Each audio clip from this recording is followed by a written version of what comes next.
The day a mobster walked into a Boston gym, pointed a gun at Dana White's chest, and put a price on his life was the exact moment his core mindset shifted. Surviving that threat taught him how to calculate risk better than the major casinos that now blacklist him. He used a precise psychological insight to build a $21 billion sports monopoly, while everyone else stayed stuck playing by rules they never questioned. If you don't understand the exact leverage he used to survive and scale, you are currently bankrolling someone else's payday. Before the millions, Dana was teaching boxer-size classes and counting pennies to make ends meet. One afternoon, a guy walks in with a message and a threat from Whitey Bulger, the most feared mobster in Boston. He wants $2,500 a month for protection and rent. See, Dana actually had enough cash to cover the tribute, but he understood how leverage works. If you pay once, you pay forever. So he didn't negotiate. Instead, he bought a one-way ticket into Nevada, 3,000 miles and a suitcase. That was the only plan he needed. He landed in the desert with nothing tied to his name, no tribute, and no leash. Just a clean position, because sometimes a suitcase full of nothing is the only foundation you need to take a bet that nobody carrying obligations can even afford to touch. A couple of years later, Dana is managing fighters, and the UFC is dying right in front of him. Banned in most states, owners selling tickets at a loss. The whole thing is circling the drain. U.S. Senator John McCain literally called it human cockfighting. So Dana makes his move. He calls his high school buddies, guys bankrolled by old casino money, and pitches them to buy this mess for $2 million. Just imagine that pitch for a second. Let's buy an illegal sport that bankrupted its last owner, where guys basically beat each other to death in a cage. They buy it, and Dana takes 10% as an operating partner.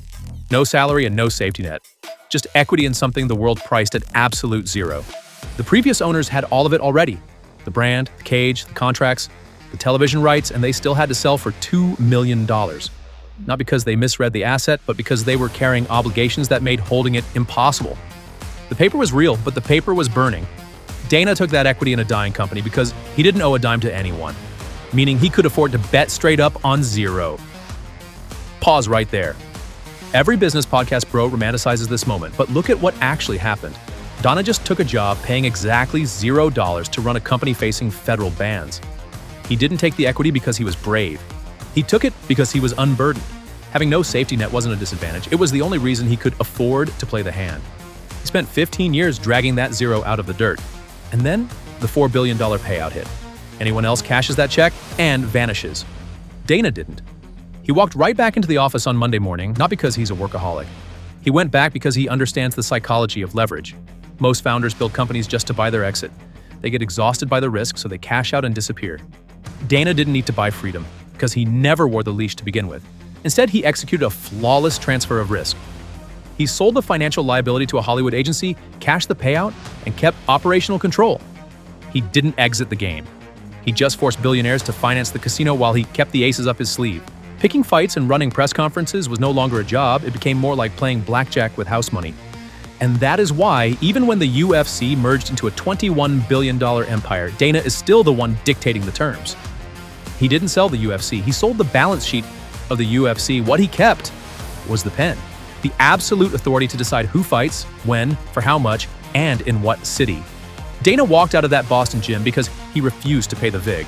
26 years later, he was back at his desk the Monday after a $4 billion check cleared. He isn't there for the money. He is there because he is the only guy in the building who can afford to leave. Here's what nobody tells you about bets that change a life. They have to look like mistakes when you make them. That is the entry price. If the bet looked clean, somebody richer would have already taken it. It's still sitting there because nobody else wants to touch it. But most people cannot sit in that kind of ugly. They want the upside with a permission slip, a version already validated by someone they respect. Well, that version doesn't exist. And here's the part that makes this dark psychology, not just business strategy. The whole system is designed so that you specifically cannot say yes when that bet shows up. The upside with permission is called a salary.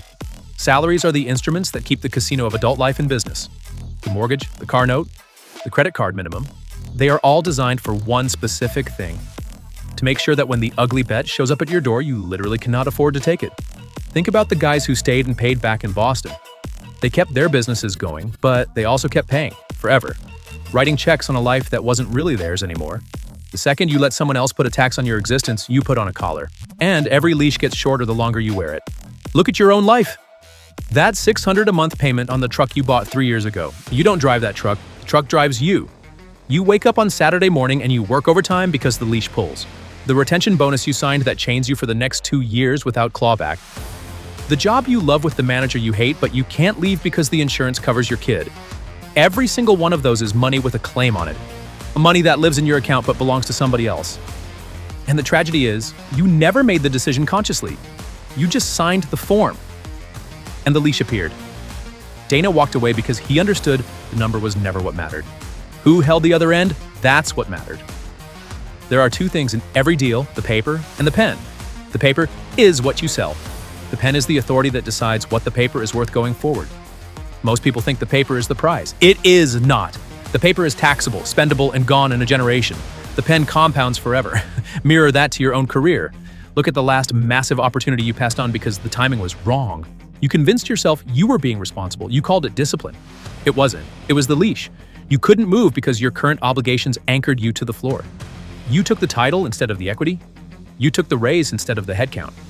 You took the bonus instead of the decision rights. Every single time, you picked the paper and let somebody else keep the pen. And then you wake up one day realizing you don't own your life.